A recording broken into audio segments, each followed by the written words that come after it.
ನಮಸ್ತೆ ವೀಕ್ಷಕರೇ, ನಿತ್ಯ ಜ್ಯೋತಿರ ವಾಸ್ತು ಭವಿಷ್ಯ ವಿಶೇಷ ನೇರ ಪ್ರಸಾರ ಕಾರ್ಯಕ್ರಮಕ್ಕೆ ಸ್ವಾಗತ. ನಾನು ಚಿತ್ರಶ್ರೀ. ದಿನಾಂಕ 28/5/2026. ಸೊ ಇವತ್ತಿನ ಈ ಒಂದು ಗುರುವಾರದ ಸಂಚಿಕೆಯಲ್ಲಿ ನಾವು ಕರ್ಕಾಟಕ ರಾಶಿಯ ವಿಚಾರಕ್ಕೆ ಸಂಬಂಧಪಟ್ಟಂತೆ ಜೂನ್ ತಿಂಗಳ ಮಾಸ ಭವಿಷ್ಯವನ್ನು ನೋಡ್ತಾ ಹೋಗೋಣ. ಸೊ ಬರ್ತಾ ಇರ್ತಕ್ಕಂಥ ಜೂನ್ ತಿಂಗಳಿನಲ್ಲಿ ಗುರು ಬದಲಾವಣೆ ಕೂಡ ಆಗ್ತಾ ಇದೆ. ಆ ಒಂದು ಗುರು ಬದಲಾವಣೆಯ ಪ್ರಭಾವ ದ್ವಾದಶ ರಾಶಿಗಳ ಮೇಲೆ ಎಷ್ಟರ ಮಟ್ಟಿಗೆ ಪ್ರಭಾವ ಬೀರುತ್ತೆ ಗುರೂಜಿಗಳು ಈಗಾಗಲೇ ಹಿಂದಿನ ಸಂಚಿಕೆಯಲ್ಲಿ ತಿಳಿಸ್ಕೊಟ್ಟಿದ್ದಾರೆ. ನೀವು ಸಹ ಹಿಂದಿನ ಸಂಚಿಕೆಯ ಕೆಲವೊಂದಷ್ಟು ಸಂಚಿಕೆಯನ್ನು ವೀಕ್ಷಿಸಿದರೆ ನಿಮಗೆ ಗೊತ್ತಾಗುತ್ತೆ. ಅದರಲ್ಲೂ ಕರ್ಕಾಟಕ ರಾಶಿಯಲ್ಲೇ ಬದಲಾವಣೆ ಆಗ್ತಾ ಇರೋದು.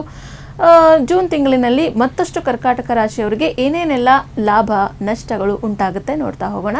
ಮೊದಲನೇದಾಗಿ ಗುರುಜಿಗಳನ್ನ ಕಾರ್ಯಕ್ರಮಕ್ಕೆ ಸ್ವಾಗತಿಸ್ತಾ ಇದ್ದೀನಿ. ಖ್ಯಾತ ಜ್ಯೋತಿಷಿಗಳು, ಖ್ಯಾತ ಸಂಖ್ಯಾಶಾಸ್ತ್ರಜ್ಞರು ಮತ್ತು ಪಂಚಭೂತ ವಾಸ್ತು ತಜ್ಞರಾದ ಶ್ರೀ ಮಂಜುನಾಥ್ ಗುರುಜಿಗಳು. ಗುರುಜಿ ನಮಸ್ತೆ, ಕಾರ್ಯಕ್ರಮಕ್ಕೆ ಸ್ವಾಗತ. ಆದಿತ್ಯಾಯ ಚ ಸೋಮಾಯ ಮಂಗಳಾಯ ಬುಧಾಯ ಚ ಗುರು ಶುಕ್ರ ಶನಿಭಾಯ ಚ ರಾಹುವೇ ಕೇತುವೇ ನಮಃ. ಗುರುಜಿ, ಇನ್ನೇನು ಜೂನ್ ತಿಂಗಳಿಗೆ ತುಂಬ ಹತ್ತಿರದಲ್ಲೇ ನಾವಿರುವಂಥದ್ದು. ಮೊದಲನೇದಾಗಿ ಕರ್ಕಾಟಕ ರಾಶಿಯವರಿಗೆ ನವಗ್ರಹಗಳ ಒಂದು ಗೋಚರ ಯಾವ ರೀತಿಯಾಗಿ ಆಗ್ತಾ ಇದೆ, ಅದರ ಒಂದು ಆಧಾರದ ಮೇಲೆ ರಾಶಿಫಲ ಏನು ಹೇಳ್ತಾ ಇದೆ ಗುರುಜಿ, ಮತ್ತು ಆಚರಣೆಯ ಭಾಗವಾಗಿ ಕರ್ಕಾಟಕ ರಾಶಿಯವರು ಏನೇನೆಲ್ಲ ಮಾಡ್ಕೊಳ್ಬೇಕು ಜೂನ್ ತಿಂಗಳಿನ? ನೋಡಿ, ಪ್ರತಿ ಮಾಸಿಕ ಫಲದಲ್ಲಿ ದೊಡ್ಡ ಗ್ರಹಗಳ ಗೋಚಾರ ಫಲದಲ್ಲಿ ಪ್ರಮುಖವಾಗಿ ಗುರು ಗ್ರಹರು ವ್ಯಯಭಾವದಿಂದ ರಾಶಿಗೆ ಬರುವಂಥದ್ದು ತುಂಬ ವಿಶೇಷವಾಗಿದೆ.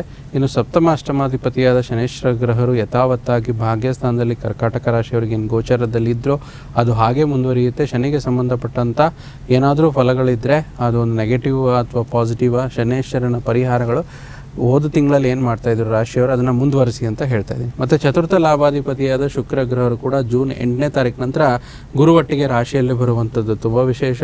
ಮತ್ತು ದ್ವಿತೀಯಾಧಿಪತಿಯಾದ ಸೂರ್ಯ ಭಗವಾನರು ಗೋಚಾರದಲ್ಲಿ ಜೂನ್ 15ನೇ ತಾರೀಕು ನಂತರ ಲಾಭಸ್ಥಾನಕ್ಕೆ ಬರುವಂಥದ್ದು. ಮತ್ತು 20ನೇ ತಾರೀಕಿನಂದು ಯೋಗಕಾರಕನಾದ ಒಂದು ಮಂಗಳ ಗ್ರಹರು ಪ್ರಸ್ತುತ ನಿಮಗೆ ಒಂದು ಭಾಗ್ಯಸ್ಥಾನದಲ್ಲಿದ್ದು ದಶಮ ಸ್ಥಾನಕ್ಕೆ ಗೋಚರವಾಗುವಂಥದ್ದು. ತದನಂತರ ಗೋಚಾರ ಭಾಗದಲ್ಲಿ ಇನ್ನು ವಿಶೇಷವಾಗಿ ಮತ್ತು ತೃತೀಯ ಷಷ್ಠಾಧಿಪತಿಯಾದ ಬುಧ ಗ್ರಹರು 22ನೇ ತಾರೀಕು ನಂತರ ರಾಶಿಯಲ್ಲೇ ಕರ್ಕಾಟಕ ರಾಶಿಯಲ್ಲೇ ಬರ್ತಾ ಇರುವಂಥದ್ದು. ಅಲ್ಲಿಗೆ ರಾಶಿಯಲ್ಲಿ ತ್ರಿಗ್ರಹ ಯೋಗ, ಗುರು ಶುಕ್ರ ಹಾಗೂ ಬುಧನ ಯೋಗ ರಾಶಿಯಲ್ಲೇ ಆಗುವಂಥದ್ದು ಕರ್ಕಾಟಕ ರಾಶಿಯವರಿಗೆ. ಈ ರೀತಿ ನವಗ್ರಹಗಳ ಒಂದು ವಿಶೇಷವಾಗಿ ಅದರಲ್ಲಿ ಗುರು ಮಂಗಳ ಶುಕ್ರ ಬುಧ ಸೂರ್ಯ ಹಾಗೂ ರಾಷ್ಟ್ರಾಧಿಪತಿ ಚಂದ್ರನ ಗೋಚಾರ ಜೂನ್ ತಿಂಗಳಲ್ಲಿ ಜರುಗಿದರೆ, ಉಳಿದಂತೆ ಯಥಾವತ್ತಾಗಿ ಶನಿ ರಾಹು ಕೇತು ಹೋದ ತಿಂಗಳಲ್ಲಿ ಹೇಗಿದ್ರು ಅದೇ ಥರ ಮುಂದುವರಿಯುತ್ತೆ. ಮತ್ತು ಇದರ ವಿಚಾರವಾಗಿ ತಾವು ಕೇಳಿದರೆ ಆಚರಣೆ ವಿಚಾರವಾಗಿ 15ನೇ ತಾರೀಕು ಅಧಿಕ ಮಾಸದ ಜ್ಯೇಷ್ಠ ಅಧಿಕದ ಒಂದು ಅಮಾವಾಸ್ಯೆ ಜರುಗ್ತಾ ಇರುವಂಥದ್ದು. ವಿಶೇಷವಾಗಿ ಪೂಜಾ ಕೈಂಕರ್ಯಗಳು, ಅಮ್ಮನವರ ಆರಾಧನೆ, ಶಿವನ ದೇವಸ್ಥಾನದಲ್ಲಿ ರುದ್ರಾಭಿಷೇಕ, ಅಮಾವಾಸ್ಯೆ ಒಂದು ಶಿವ ಅಮಾವಾಸ್ಯೆ ಪ್ರಿಯನಾಗಿರೋದ್ರಿಂದ ಅದೆಲ್ಲ ಆಚರಣೆ ಮಾಡ್ಕೊಳ್ಳೋದು ಒಳ್ಳೆಯದು. ವಿಶೇಷವಾಗಿ ಜೂನ್ 21ನೇ ತಾರೀಕು ನಮ್ಮ ಯೋಗ ಋಷಿಮುನಿಗಳಾದ ಪತಂಜಲಿ ಮಹರ್ಷಿಗಳು ಕಂಡುಹಿಡಿದಿರುವಂಥ ಆಸನ ಪದ್ಧತಿಯಲ್ಲಿ ಯೋಗಾಸನ ವಿಶ್ವದಾದ್ಯಂತ ಜೂನ್ 21ನೇ ತಾರೀಕು ಇಂಟರ್ನ್ಯಾಷನಲ್ ಯೋಗ ಡೇ ಅಂತ ನಾವು ತೊಗೊತೀವಿ. ಆ ದಿನದಂದು ಸೂರ್ಯ ನಮಸ್ಕಾರ ಮಾಡಿಕೊಂಡ್ರೆ, ಸೂರ್ಯನ ಆರಾಧನೆ ಮಾಡಿದ್ರೆ ಒಂದು ನವಗ್ರಹಗಳ ಆಶೀರ್ವಾದನೆ ಪ್ರಾಪ್ತಿಯಾಗುವಂಥದ್ದು ಕರ್ಕಾಟಕ ರಾಶಿಯವರ ವಿಚಾರದಲ್ಲಿ. ಅದಲ್ದಿರ ಮತ್ತು 27ನೇ ತಾರೀಕು ಶನಿಯ ಪ್ರದೋಷ ಇರುವಂಥದ್ದು. ಅವತ್ತು ಶನಿಯ ವಿಚಾರದಲ್ಲಿ ಶಿವನ ಆರಾಧನೆ ಮಾಡುವಂಥದ್ದು, ನಂದಿಗೆ ಅಭಿಷೇಕ ಮಾಡಿಸುವಂಥದ್ದು ತುಂಬ ವಿಶೇಷ. ಈ ರೀತಿ ಈ ಮೂರು ಆಚರಣೆಗಳು ಬರುವಂಥದ್ದು ಈ ಒಂದು ಮಾಸದಲ್ಲಿ, ಜೂನ್ ಮಾಸದಲ್ಲಿ. ಈ ರೀತಿ ನವಗ್ರಹಗಳ ಗೋಚಾರ ಮತ್ತು ಜೂನ್ ತಿಂಗಳಲ್ಲಿ ಕರ್ಕ ರಾಶಿಗೆ ಸಂಬಂಧಪಟ್ಟ ಹಾಗೆ ಆಚರಣೆಗಳು ಜರುಗುತ್ತಮ್ಮ. ಗುರುಜಿ, ಕರ್ಕಾಟಕ ರಾಶಿ ಅಥವಾ ಕಟಕ ರಾಶಿಯವರಿಗೆ ನವಗ್ರಹಗಳ ಗೋಚರ ಯಾವ ರೀತಿಯಾಗಿ ಆಗುತ್ತೆ ಅಂತ ಹೇಳಿ ತಿಳಿಸಿದ್ರಿ. ಇನ್ನು ವಿಸ್ತೃತವಾಗಿ ನೋಡೋದಾದ್ರೆ ಇದರ ಪ್ರಭಾವ ಯಾವ ರೀತಿಯಾಗಿ ಬೀರ್ತಾ ಇದೆ ಗುರುಜಿ? ನೋಡಿ, ವಿಸ್ತೃತ ಪ್ರಭಾವದಲ್ಲಿ ರಾಶಿಗೆ ಗುರು ಭಗವಾನರು ಬರೋದ್ರಿಂದ ಕೆಲವೊಬ್ರು ಹೇಳ್ತಾರೆ ಜನ್ಮ ಗುರು ನರೋ ದುಃಖಂ ಅಂತ. ಬಟ್ ನಿಮಗೆ ಅದು ಅಪ್ಲೈ ಆಗೋಲ್ಲ. ಯಾಕಂದ್ರೆ ಗುರು ಮತ್ತು ಚಂದ್ರ ಅತ್ಯಂತ ಮಿತ್ರ ಗ್ರಹಗಳು ಒಟ್ಟಿಗೆ ಸೇರಿದಾಗ ಗಜಕೇಸರಿ ಯೋಗ ಆಗುವಂಥದ್ದು. ಸೊ ಜ್ಯೋತಿಷಾಸ್ತ್ರದಲ್ಲಿ ಒಂದು ಅರ್ಥ ಏನಂದರೆ, ಗುರು ತಾನಿರುವ ಮನೆಗಿಂತ ಎಲ್ಲಿ ದೃಷ್ಟಿ ಬಿಡ್ತಾರೋ ಅಲ್ಲಿ ಒಳ್ಳೆ ಫಲ ನೀಡ್ತಾರೆ ಅಂತ. ಗುರು ಪಂಚಮ ಸ್ಥಾನದಿಂದ ವೃಶ್ಚಿಕ ರಾಶಿ ಅಂದರೆ ಕರ್ಕ ರಾಶಿಗೆ ಪಂಚಮ ಸ್ಥಾನ ವೃಶ್ಚಿಕ ರಾಶಿ ಅಂದರೆ ಪಂಚಮ ಸ್ಥಾನ ಸ್ಟ್ರಾಂಗ್ ಆಗುತ್ತೆ ಮತ್ತು ಸಪ್ತಮ ಸ್ಥಾನ ಸ್ಟ್ರಾಂಗ್ ಆಗುತ್ತೆ. ಅಲ್ಲಿಗೆ ಒಳ್ಳೆಯ ಮದುವೆ ವಿಚಾರ, ಮಕ್ಕಳ ವಿಚಾರದಲ್ಲಿ ಒಳ್ಳೆಯದೇ ಆಗುತ್ತೆ, ತೊಂದರೆ ಇಲ್ಲ, ಯಾವುದೇ ರೀತಿ ಚಿಂತೆ ಮಾಡಬೇಡಿ ಅಂತ ಕರ್ಕಾಟಕ ರಾಶಿಯವರಿಗೆ ಖಂಡಿತವಾಗಿ ಹೇಳ್ತಾ ಇದ್ದೀನಿ. ಮತ್ತು ಕಳೆದ ಒಂದು ವರ್ಷದಿಂದ ಕರ್ಕಾಟಕ ರಾಶಿ ಅಥವಾ ಕಟಕ ರಾಶಿಗೆ ಹೆಚ್ಚಾಗಿ ಹಣಕಾಸಿನಲ್ಲಿ ಅಡಚಣೆ, ತುಂಬ ಫೇಲ್ಯೂರ್ ಆಗುವಂಥದ್ದು, ಮಾನಸಿಕ ಒತ್ತಡ ಜಾಸ್ತಿ ಇದ್ದದ್ದು ಮತ್ತು ಅದೆಲ್ಲ ಗುರುವಿನ ಆಗಮನದಿಂದ ಖಂಡಿತ ಕಡಿಮೆ ಆಗುತ್ತೆ. ಜೂನ್ ತಿಂಗಳಲ್ಲಿ ಗುರು ಆ್ಯಕ್ಟಿವ್ ಆಗಿರೋದ್ರಿಂದ ಇರೋದ್ರಿಂದ ಎಲ್ಲ ಕಷ್ಟ ಕಾರ್ಪಣ್ಯಗಳು ದೂರವಾಗುತ್ತೆ. ಮತ್ತು 8ನೇ ತಾರೀಕು ನಂತರ ಶುಕ್ರ ಭಗವಾನರು ಕೂಡ ರಾಶಿಯಲ್ಲೇ ನಿಮ್ಮ ರಾಶಿಯಲ್ಲೇ ಬರೋದ್ರಿಂದ ತುಂಬ ಒಳ್ಳೆಯದಾಗುತ್ತೆ. ಪಾಸಿಟಿವಿಟಿ ಇನ್ಕ್ರೀಸ್ ಆಗುತ್ತೆ, ಎನರ್ಜಿ ಸಿಗುತ್ತೆ, ಮಾನಸಿಕವಾಗಿ ಸದೃಢರಾಗ್ತೀರಾ. ಮತ್ತು ಶುಕ್ರ ಲಾಭಾಧಿಪತಿ ಮತ್ತು ಚತುರ್ಥಾಧಿಪತಿ ಆಗಿರೋದ್ರಿಂದ ಒಳ್ಳೆಯ ಮಿತ್ರರ ಸಹಾಯದಿಂದ, ಬಂಧು ಬಾಂಧವರಿಂದ ಒಂದು ಸಹಾಯ ನಿಮಗೆ ಖಂಡಿತ ಲಭಿಸುವಂಥದ್ದು ಅದರಲ್ಲಿ ವೃದ್ಧಿ ಆಗುತ್ತೆ. ಶುಕ್ರ ಭೋಗಕಾರಕ ಗ್ರಹ ಆಗಿರೋದ್ರಿಂದ ವಾಹನ ಆಸ್ತಿ ಖರೀದಿ, ಬ್ರ್ಯಾಂಡೆಡ್ ವಸ್ತುಗಳು ತೆಗೆದುಕೊಳ್ಳುವಂಥದ್ದು, ಒಳ್ಳೆಯ ಮೊಬೈಲ್ ಇರಬೇಕು, ಒಳ್ಳೆ ಬ್ರ್ಯಾಂಡ್ ಇರಬೇಕು, ಒಳ್ಳೆ ಲ್ಯಾಪ್ಟಾಪು, ಮತ್ತು ಈ ರೀತಿ ಶುಕ್ರನ ಬಲ ಅತ್ಯುತ್ತಮವಾಗಿರುತ್ತೆ. ಹೀಗೆ ಸಮಗ್ರ ಮನಪ್ರಾಪ್ತಿ ಈಡೇರಿಸಲು ಗುರುಬಲ ಬೇಕು. ವಸ್ತುವಿನ ಪ್ರಾಪ್ತಿ, ಅದರಲ್ಲೂ ಚರಾಸ್ತಿ, ಮೂವೇಬಲ್ ಅಸೆಟ್ಸ್ ಅಂತ ಏನು ತಗೊಂತೀವಿ ಅದಕ್ಕೆ ಶುಕ್ರನ ಗ್ರಹದ ಒಂದು ಬಲ ಬೇಕು. ಅದು ಶುಕ್ರನಿಂದ ನಿಮ್ಮ ರಾಶಿಯವರಿಗೆ, ಕರ್ಕಾಟಕ ರಾಶಿಯವರಿಗೆ ಈ ಒಂದು ಜೂನ್ ಮಾಸದಲ್ಲಿ ಲಭಿಸುತ್ತೆ. ಇನ್ನು ಸೂರ್ಯನ ಬದಲಾವಣೆ ದೊಡ್ಡ ಪ್ರಮಾಣದಲ್ಲಿ ನೆಗೆಟಿವಿಟಿ ಏನಾಗಲ್ಲ, ಆದರೆ ಹಣಕಾಸಿನ ವಿಚಾರದಲ್ಲಿ ಸ್ವಲ್ಪ ಸಣ್ಣ ಪುಟ್ಟ ಕೇರ್ ತಗೋಬೇಕು, ಎಚ್ಚರಿಕೆಗಳು ಜಾಸ್ತಿ ಇರಬೇಕು. ಇಲ್ಲಾಂದರೆ ಖರ್ಚುಗಳು ಕಿತ್ಕೊಂಡು ಹೋಗ್ತಾ ಇರುತ್ತೆ. ಮತ್ತು ಮಾಡಿರುವ ಖರ್ಚಿನಲ್ಲಿ ಸ್ವಲ್ಪ ಒಂದು ಹಿಡಿತಾ ಇರುವಂಥದ್ದು. ಮತ್ತು 15ನೇ ತಾರೀಕು ಆದಮೇಲೆ ಈ ರೀತಿ ಸಮಸ್ಯೆಗಳು ಬರೋದ್ರಿಂದ ಮೊದಲೇ ಎಚ್ಚರಿಕೆ ಇದ್ದರೆ ಯಾವುದೇ ರೀತಿ precaution is better than cure ಅನ್ನೋಂಗೆ ಚೆನ್ನಾಗುತ್ತೆ. ಮತ್ತು ತುಂಬ ವಿಶೇಷವಾಗಿ ಯೋಗಕಾರಕ ಮಂಗಳ ಗ್ರಹ ಪಂಚಮಾಧಿಪತಿಯಾಗಿ ದಶಮಾಧಿಪತಿಯಾಗಿ ಪ್ರಸ್ತುತ ದಶಮ ಸ್ಥಾನದಲ್ಲೇ ಇದ್ದು 20ನೇ ತಾರೀಕು ನಂತರ ಲಾಭ ಸ್ಥಾನಕ್ಕೆ ಬರುವುದು ತುಂಬ ಒಳ್ಳೆಯದು. ಮಂಗಳ ಭಗವಾನರು ಭೂಮಿಪುತ್ರ ಕೂಡ ಆಗಿರುವುದರಿಂದ, ಪಂಚಮಾಧಿಪತಿ ಆಗಿರೋದ್ರಿಂದ ಮಕ್ಕಳಿಂದ ಸಹಾಯ ಸಿಗುವಂಥದ್ದು, ಮಕ್ಕಳಿಗೆ ಒಂದು ಮನೆ ಕೊಡಿಸುವಂಥದ್ದು, ಭೂಮಿಗೆ ಸಂಬಂಧಪಟ್ಟಂಥ ಇನ್ವೆಸ್ಟ್ಮೆಂಟು ಆ್ಯಸ್ ಅ ಪೇರೆಂಟ್ಸ್ ಆಗಿ ಮಕ್ಕಳಿಗೆ ಕೊಡುವಂಥದ್ದು. ಮತ್ತು 10ನೇ ಮನೆ ಹೌಸ್ ಆಫ್ ಜಾಬ್ ಅಂತ ಹೇಳ್ತೀವಿ, ಇಲ್ಲಿ ಅದರ ಅಧಿಪತಿ ಕೂಡ ಲಾಭ ಸ್ಥಾನದಲ್ಲಿ ಬರೋದ್ರಿಂದ ವ್ಯಾಪಾರದಲ್ಲಿ ಉತ್ತಮ ಲಾಭ. ಈ ಒಂದು ಕಟಕ ರಾಶಿಯವರಿಗೆ ವಿಶೇಷವಾಗಿ ಈ ಡಿಫೆನ್ಸಲ್ಲಿ ಯಾರಿರ್ತಾರೆ, ಪೊಲೀಸು, ಆರ್ಮಿ ಮತ್ತು ಒಂದು ನೇವಿ, ಇದರಲ್ಲೆಲ್ಲ ಡಿಫೆನ್ಸು ಅಂದರೆ ರಕ್ಷಣೆಗೆ ಸಂಬಂಧಪಟ್ಟಂಥ ಎಂಪ್ಲಾಯೀಸ್ ಏನಿರ್ತಾರೆ ಅವರಿಗೆ ಒಳ್ಳೆ ಗೌರವ ಸ್ಥಾನಮಾನ ಈ ಜೂನ್ ತಿಂಗಳಲ್ಲಿ ಸಿಗುತ್ತೆ. ಈ ರೀತಿ ಒಂದು ಸಕಾರಾತ್ಮಕ ಅಂಶಗಳು ಜಾಸ್ತಿ ಆಗುತ್ತೆ. 27ನೇ ತಾರೀಕು ನಂತರ ಬುಧನ ಗೋಚಾರ ಕೂಡ ಆಗೋದ್ರಿಂದ ಬುಧ ಬರುವಂಥದ್ದು ವಿಶೇಷವಾಗಿ ರಾಶಿಯಲ್ಲೇ ತ್ರಿಗ್ರಹ ಯೋಗ ಆಗೋದ್ರಿಂದ ಶುಕ್ರ ಬುಧ ಗುರು ಇಲ್ಲಿ ಒಳ್ಳೆ ಫಲಗಳನ್ನು ಕೊಡಲೇಬೇಕು. ಮತ್ತು ಹಾಗೆ ರಾಹುಕೇತುಗಳು ಪ್ರಭಾವ ಯಥಾವತ್ತಾಗಿ ಒಂದು ಅಷ್ಟಮ ಮತ್ತು ದ್ವಿತೀಯ ಭಾವದಲ್ಲಿ ಅದೇ ರೀತಿ ಗೋಚರ ಆಗ್ತಾ ಇದೆ. ಮತ್ತು ದುಸ್ಥಾನ ಭಾವಾದಿಗಳು ದುಸ್ಥಾನದಲ್ಲಿ ಇರೋದ್ರಿಂದ ಒಳ್ಳೆ ಫಲ ಕೊಡುತ್ತೆ. ಅದ್ರ ಬಗ್ಗೆ ಯಾವುದು ತಲೆನೂ ಬೇಡ, ಅದಕ್ಕಾಗಿ ಯಾವುದೊಂದು ಪರಿಹಾರ ಕೂಡ ಅದು ಬೇಡ ಅಂತ ಹೇಳ್ತೀನಿ.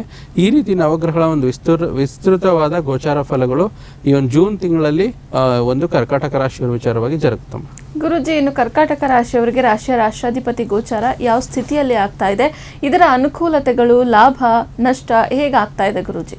ನೋಡಿ, ರಾಷ್ಟ್ರಾಧಿಪತಿ ಚಂದ್ರ ಗೋಚಾರ 2.5 ದಿನಕ್ಕೊಂದ್ಸತಿ ಆಗ್ತಿರುತ್ತೆ. ಈ ಒಂದು ಸ್ಥಿತಿಯಲ್ಲಿ ಗೋಚಾರ ಬದಲಾವಣೆ ಆಗುವಂಥದ್ದು, ಅದಕ್ಕೆ ತಕ್ಕಂಥ ಫಲ ಚಂದ್ರಸ್ಥಿತಿಯ ರಾಶಿಯಿಂದ ನಾವು ಪರಿಗಣಿಸ್ತೀವಿ.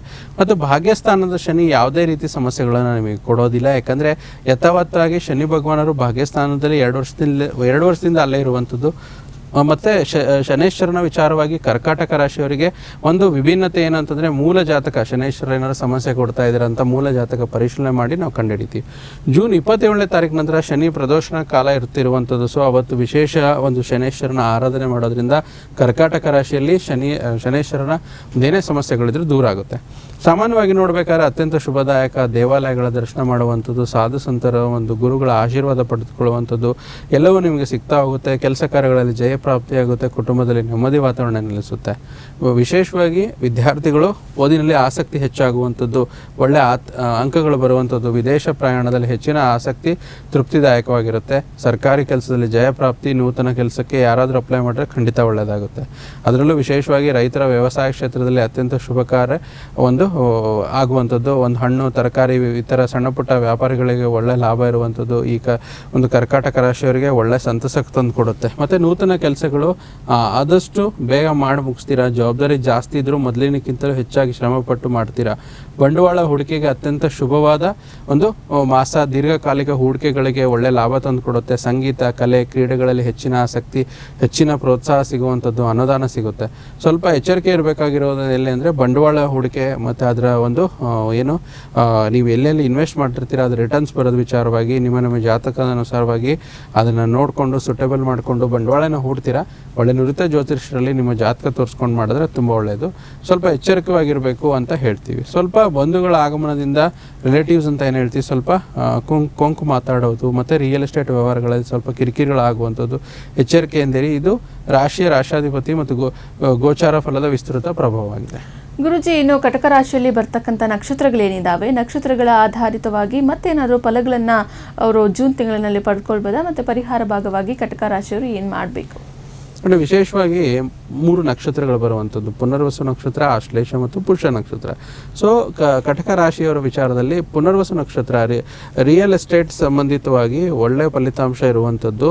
ಆದರೆ ಅದರ ಜೊತೆಯಲ್ಲಿ ದೀರ್ಘಕಾಲಿಕ ಆರೋಗ್ಯ ಮತ್ತು ಯಾವುದೇ ರೀತಿ ಸಮಸ್ಯೆಗಳಿದ್ರೂ ಕೂಡ ಈ ಒಂದು ತಿಂಗಳಲ್ಲಿ ದೂರವಾಗುತ್ತೆ. ಇದು ಒಂದು ಒಳ್ಳೆಯ ವಿಚಾರ. ಆಶ್ಲೇಷ ನಕ್ಷತ್ರ ಹಣಕಾಸಿನ ಲಭ್ಯತೆ ಯಥೇಚ್ಛವಾಗಿ ಬರುತ್ತೆ. ಹೊಸ ಯೋಜನೆಗಳನ್ನು ಪ್ರಾರಂಭಿಸ್ತೀರಾ ಮತ್ತು ಆ ಯೋಜನೆಗಳಲ್ಲಿ ಸಕ್ಸಸ್ ಕೂಡ ತಾವು ಪಡ್ಕೊತೀರಾ. ಇದು ಇಂಪಾರ್ಟೆಂಟ್. ಯಾಕಂದರೆ ತುಂಬ ಜನ ಕೆಲಸ ಮಾಡ್ತಾರೆ, ಅರ್ಧಕ್ಕೆ ನಿಂತ್ಕೊಳ್ಳುತ್ತೆ. ಆದರೆ ಆ ಒಂದು ಗ್ರಹಗತಿಗಳ ಸಪೋರ್ಟಿಂದ ಕಂಪ್ಲೀಟ್ ಮಾಡ್ತಾರೆ. ಪುಷ್ಯ ನಕ್ಷತ್ರದವರು ಕೆಲಸದಲ್ಲಿ ಪದೋನ್ನತಿ, ನಿಮ್ಮ ಕಲಿಕಾ ಸಹಾಯ ಸಿಗುತ್ತೆ. ಮತ್ತು ರಾಶಿಯಲ್ಲೇ ತ್ರಿಗ್ರಹ ಯೋಗ ಮತ್ತು ಚಂದ್ರ ಸ್ಥಿತ ಬಂದಾಗ ಸ್ವಲ್ಪ ಕನ್ಫ್ಯೂಷನ್ಗಳು ಜಾಸ್ತಿ ಆಗ್ಬೋದು. ಅದರ ವಿಚಾರವಾಗಿ ಸ್ವಲ್ಪ ಏನು ಮಾಡಬೇಕು ಅಂತಂದರೆ, ಬರುವಂಥ ಹುಣ್ಣಿಮೆಗೆ ಮೊಸರನ್ನವನ್ನು ಬೆಳಗ್ಗೆ ಒಂದು ನಿಮ್ಮ ಟೆರೆಸ್ಸಲ್ಲಿ ರಾತ್ರಿ ಸಮಯದಲ್ಲಿ ಅದನ್ನು ಇಟ್ಬಿಟ್ಟು ನೈವೇದ್ಯಕ್ಕಿಟ್ಟು 1 ಅಥವಾ 2 ಗಂಟೆಗಳ ನಂತರ ಆ ಮೊಸರನ್ನು ಸೇವಿಸಿದರೆ ಮನಃಶಾಂತಿ ಚೆನ್ನಾಗಿ ಸಿಗುತ್ತೆ. ಇದೊಂದು ಪರಿಹಾರ ರೂಪವಾಗಿ ಕೆಲಸ ಮಾಡುತ್ತೆ. ಅದನ್ನು ಯಾವಾಗ ಮಾಡಬೇಕು ಗುರು? ಅದು ಹುಣ್ಣಿಮೆ ರಾತ್ರಿ ಎಂದು ಒಂದು ಮೊಸರನ್ನ ಕರೆಕ್ಟಾಗಿ ಒಂದು ಚಂದ್ರನ ಬೆಳಕಿನಲ್ಲಿಟ್ಟು 1 ಅಥವಾ 2 ಗಂಟೆಗಳ ಕಾಲ ಇಟ್ಟು ಅದನ್ನು ಸೇವಿಸೋದ್ರಿಂದ ತುಂಬ ಒಳ್ಳೆಯದಾಗುತ್ತೆ. ಒಂದು ಸೂಚನೆ ಏನು ಅಂತಂದರೆ, ಈ ರಾಶಿಯವರು ಈ ತಿಂಗಳು ನಡೀತಿರುವಂಥ ಘಟನೆಗಳು, ಪ್ರಸ್ತುತ ಕಚೇರಿ ಅಥವಾ ಮನೆಯಿಂದ ಬೇಗ ಸ್ವಲ್ಪ ಕುಗ್ಗಿಬಿಡ್ತಾರೆ. ಇನ್ನೂ ಒಂದು ಸಿಚುವೇಶನ್ಸಿಂದ ಎಮೋಷನ್ಸ್ ಆಗ್ತಾರೆ. ಅದನ್ನು ಕಂಟ್ರೋಲ್ ಮಾಡಬೇಕು. ಮಾನಸಿಕವಾಗಿ ಸದೃಢವಾಗಿರಬೇಕು. ಬರುವ ದಿನಗಳು ಚೆನ್ನಾಗಿದೆ, ಯಾವುದೇ ರೀತಿ ಸಮಸ್ಯೆಗಳು ಇಲ್ಲ ಅಂತ ಹೇಳ್ಬೋದು. ನೋಡಿದ್ರಲ್ಲ ವೀಕ್ಷಕರೇ, ಕರ್ಕಾಟಕ ರಾಶಿಯವರು ಈ ವಿಚಾರವನ್ನು ಅಂದರೆ ಗುರೂಜಿಗಳು ಸೂಚಿಸಿರುವಂತಹ ಒಂದು ಸೂಚನೆ ಏನಿದೆ ಅದನ್ನು ಫಾಲೋ ಮಾಡಿ. ಮತ್ತು ಪರಿಹಾರ ತುಂಬ ಸುಲಭ. ಹುಣ್ಣಿಮೆಯಂದು ನೀವೇನು ಮಾಡ್ಕೊಳ್ಬೇಕು ಅಂತ ಗುರೂಜಿಗಳು ತಿಳಿಸಿದ್ದಾರೆ, ಅದನ್ನು ಮಾಡ್ಕೊಳ್ಳಿ ಅಂತ ಹೇಳ್ತಾ ಗುರೂಜಿ ಇಷ್ಟೊತ್ತು ನಮ್ಮ ಜೊತೆ ಇದ್ದು ಕರ್ಕಾಟಕ ರಾಶಿಯ ವಿಚಾರಕ್ಕೆ ಸಂಬಂಧಪಟ್ಟಂತೆ ಜೂನ್ ತಿಂಗಳ ಭವಿಷ್ಯವಾಣಿಯನ್ನು ತಿಳಿಸ್ಕೊಟ್ಟಿದ್ದೀರಾ ಗುರೂಜಿ. ಧನ್ಯವಾದಗಳು. ಸರ್ವೇ ಜನೋ ಸುಖಿನೋ ಭವಂತು, ಸಮಸ್ತ ಸನ್ಮಂಗಳಾನೇ ಭವಂತು. ವೀಕ್ಷಕರೇ, ಇವತ್ತಿನ ಈ ಕಾರ್ಯಕ್ರಮವನ್ನು ಇಲ್ಲಿಗೆ ಮುಗಿಸ್ತಾ ಇದ್ದೀವಿ. ಮತ್ತೊಂದು ಸಂಚಿಕೆಯಲ್ಲಿ ಭೇಟಿಯಾಗೋಣ. ನೋಡ್ತಾ ಇರಿ ಪ್ರಗತಿ ಟಿವಿ, ಇದು ನಿಮ್ಮಿಂದ ನಿಮಗಾಗಿ.